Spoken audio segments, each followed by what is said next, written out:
Jawab Raffi. Inspiratif hidup. Jangan jadikan kegagalan kemarin sebagai penghambat hari ini. Semangat untuk membuat hari esok lebih baik melalui hari ini.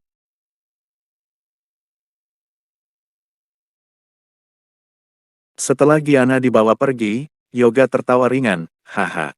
Bisa-bisanya sepasang saudara kembar memiliki dua ayah yang berbeda. Luar biasa. Ini benar-benar luar biasa. Haha. Sean sudah terbakar amarah, tetapi tidak bisa mengungkapkan kemarahannya. Ketika mendengar ejekan dan tatapan penuh penghinaan Yoga, dia segera menghampiri dan menamparkan Yoga di tempat. Plak. Sean mengamuk, luar biasa. Katakan padaku, apa yang luar biasa? Yoga memegangi wajahnya. Dilihat begitu banyak orang dan dipukuli di depan umum membuatnya merasa sangat terhina. Kamu berani memukulku. Seru Yoga sambil menatap Sean. Plak, plak. Sean kembali mengangkat tangannya dan menamparkan Yoga 2 kali.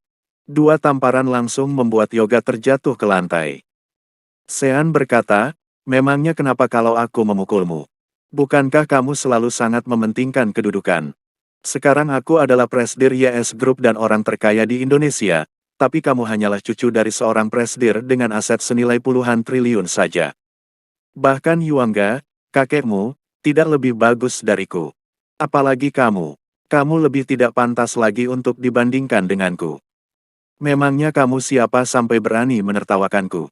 Kamu percaya, tidak, aku bisa membuat keluarga Lionomu bangkrut dan menjadi gelandangan miskin sekarang juga. Yoga berlutut di lantai dan tidak berani berbicara. Dia percaya. Tentu saja dia percaya. Sekarang di seluruh Banten dan di seluruh penjuru negeri, Sean adalah orang terkaya dan tergila. Sekarang Sean tahu bahwa salah satu anak ini bukan anaknya, jadi apa yang tidak bisa dilakukan Sean? Maafkan aku, Presidir Sean. Demi keluarganya, Yoga harus meminta maaf pada Sean. Sean mendengus dingin dan tidak dalam suasana hati untuk melawan Yoga dan keluarga Liono sekarang.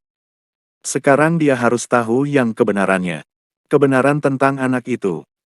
Sean berjalan keluar dan masuk ke mobil, lalu segera menghubungi Andi.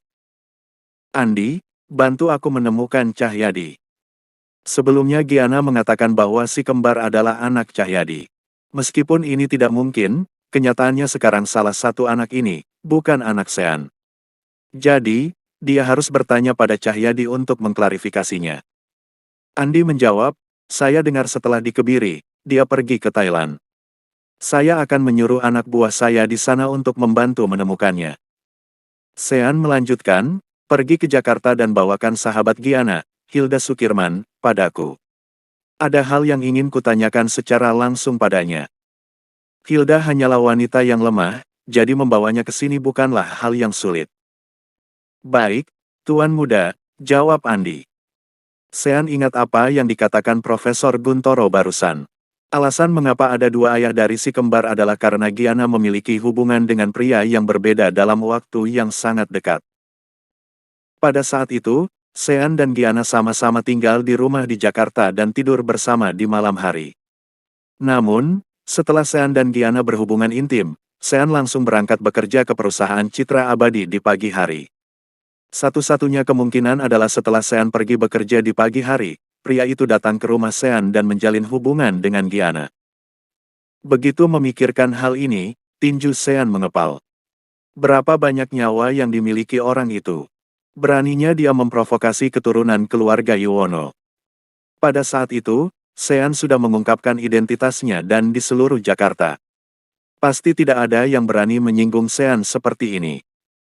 Sean melanjutkan perintah, pergi ke rumah yang dulu aku tinggali di Pondok Indah. Periksa semua CCTV dan cari apakah rekaman CCTV 10 bulan yang lalu bisa ditemukan. Selain itu, interogasi semua satpam dan penjaga pintu. Tanyakan apakah ada orang yang menyelinap ke rumah di pagi hari 10 bulan yang lalu. Baik. Andi langsung menyetujuinya. Hanya saja, dia memberanikan diri untuk bertanya, Tuan Muda, sebenarnya apa yang terjadi? Apa jangan-jangan anak Giana bukan anak Tuan Muda? Andi bukan lagi orang luar, jadi Sean tidak perlu menyembunyikannya. Yang satu anakku, sementara yang satu bukan.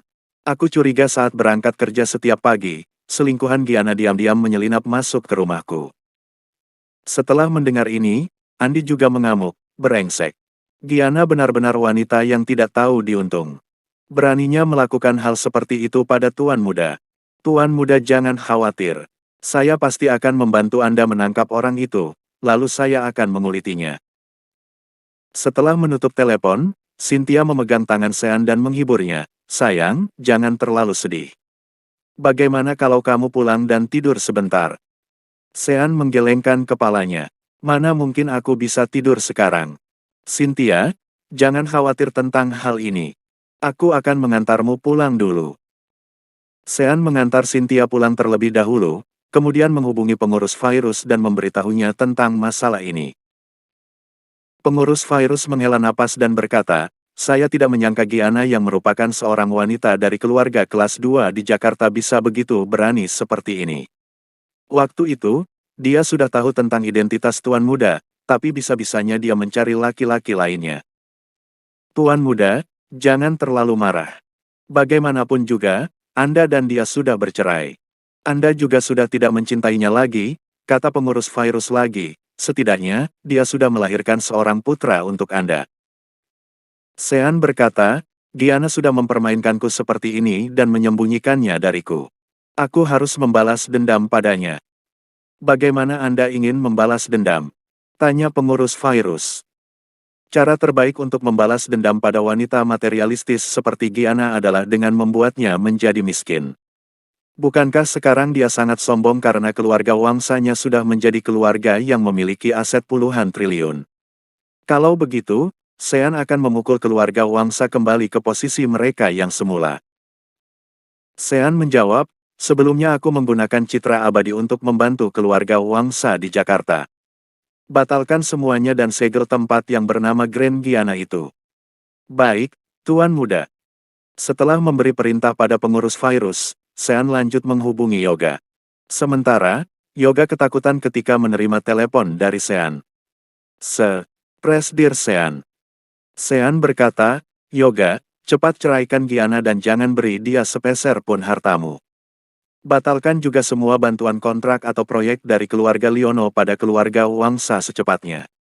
Jika kamu tidak bisa melakukannya, biar aku yang membantumu melakukannya. Yoga buru-buru menyahut, bisa. Bisa. Dari awal, aku sudah tidak suka melihat wanita ini. Aku pasti tidak akan pernah memberinya sepeser pun. Tanda pisah, tanda pisah, tanda pisah. Tidak lama kemudian di Jakarta, tiba-tiba Jayanata datang ke rumah di perumahan Kelapa Gading dengan panik. Nenek Wangsa yang sedang mendengarkan opera dengan gembira sambil menggendong Holly pun marah ketika melihat Jayanata. Kenapa kamu terlihat panik seperti itu? Apa kamu tidak bisa belajar lebih berwibawa sedikit seperti adikmu? Jayanata langsung melapor, Bu, gawat. Banyak perusahaan yang bekerja sama dengan kita sudah menarik modal mereka dan menghentikan kerja sama mereka dengan kita. Tanah Grand Giana juga sudah dibeli oleh orang lain. Apa? Nenek Wangsa sontak terkejut. Jayanata segera berkata, aku sudah mencari tahu dengan jelas. Hari ini Giana dan Sean pergi ke laboratorium untuk mendapatkan hasilnya. Ternyata salah satu dari si kembar bukan anak Sean.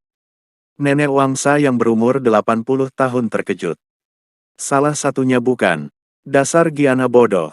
Kakeknya sudah berusaha keras untuk menemukan menantu yang baik seperti Sean untuknya, tapi kenapa dia begitu tidak bisa menghargainya begitu? Benar, akan lebih baik kalau dulu ayah memberikan Sean pada Yuana. Yuana kami tidak akan pernah melakukan hal konyol seperti ini. Sahut Jayanata. Nenek Wangsa menggelengkan kepalanya. Hubungi Giana sekarang juga. Ibu ingin bicara dengannya.